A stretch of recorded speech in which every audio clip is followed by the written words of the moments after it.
سلامونه ملګرو دغه حیون ته څه شعرونه وایم په پښتنه مینه ورته ډالۍ کومه چې ولې څه کوپر وشو چې مو توبې ماتې کړې ولې څه کوپر وشو چې مو توبې ماتې کړې خلکو قسم مات که خلکو وعدې ماتې کړې او څومره نیازبینې رشتې چې په مرګ بیلیدې څومره اسانه باندې ګوره هغې ماتې کړې مخونه یې خپل بدرنګو د دې بدرنګو خلکو دغې بدرنګو خلکو ګوره آینې ماتې کړې او چغې مې ډېرې وکړې غږ دې تر ما رانغله هم مو زنځیر مات که هم مو تنبې ماتې کړې مننه او لیواله تاله راغلم لیواله تاله ټوم لیواله چرته ورکې ماته دې خپې ماتې کړې لیواله چرته ورکې ماله دې خپې ماتې کړې نور څه شعرونه درته وایم حیونه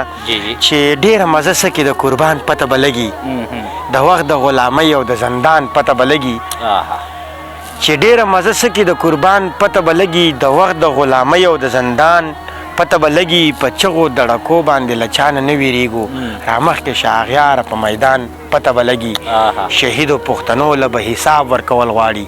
حساب ته چې لږ کښېنې د تاوان پته به لګي حیونه په وخت د انقلاب چغه په کار ده د ځوان پته به لګي د پیزوان پته به لګي او د تورې شپې جګړه وه سحر کې به خبرېږو د سپو پته به لګي د کاروان پته به لګي او د وخت دا تقاضې دومره نازکې دي لیواله غربت چې کله راشي د جانان پته به لګي مننه حیونه نور څه شعرونه درته وایم چې اندازه د ښکلي یار کله ګیدی شي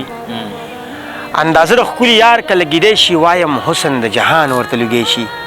یو ماشوم استاز نه دا پوښتنه وکړه که څوک امن ځان له غواړي نو غوښتی شي هم ممکن ده چې دا اور نړۍ ته خور شي دا پر ما چې لګېدلی دی کیدی شي که یو څوک په خپلو کړو باندې پیمان وي که مو بیا زړه ته راځي نو بیا راتلی شي که یو څوک په خپلو کړو باندې پیمان وي که مو بیا زړه ته راځي نو بیا راتلی شي او زه لیوال امن په ګرد نړۍ غواړم غږ دې راکړي که مو غږ څوک اورېدی شي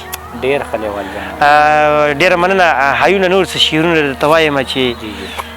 مونږ همیشه تر خپل قامته وایو مونږ اغیار ته چرته ښکته وایو د باچا خان د قافلې خلک یو مونږ غلطې ته غلطه وایو د باچا خان د قافلې خلک یو مونږ غلطې ته غلطه وایو او مونږ د امن سره مینه کړې مونږ به جنګ ته ملامته وایو په مونږ له خپله کوره ډزې وشوې باقي به څه د دې مالته وایو په مونږ د خپله کوره ډزې وشوې باقي به څه د دې مالته وایو او هر چاته جیو جناب لیواله مونږ د محبته وایو مننه قربان ډېره مهرباني حیونه دغه نظم درته وایم چې د ژوندون په تقاضو کې قسمه حادثو کې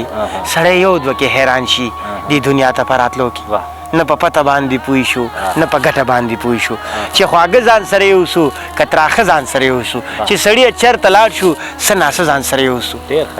رب راواستئ مونږ سله مونږ څه ځان سره یوسو زه چې فکر وکړم ځان ته ډېر خفه شم تاوان ته ټولې ځمکې ټول اسمان ته ملامت ټول جهان ته چې په کار لوی سبحان ته ما نه وشو یو انسان ته غلامي که فقیري وه که هر څومره عاجزي وه ما نه شوې ښه صحیح وه که هر څومره غلطي وه که هر څومره لاس په نامم ما ته پته وه ناکامم زه ولاړ لاس په تندي وم زه محتاج د یو سړي وم زه محتاج د یو سړي وم ډېر ښه لیوال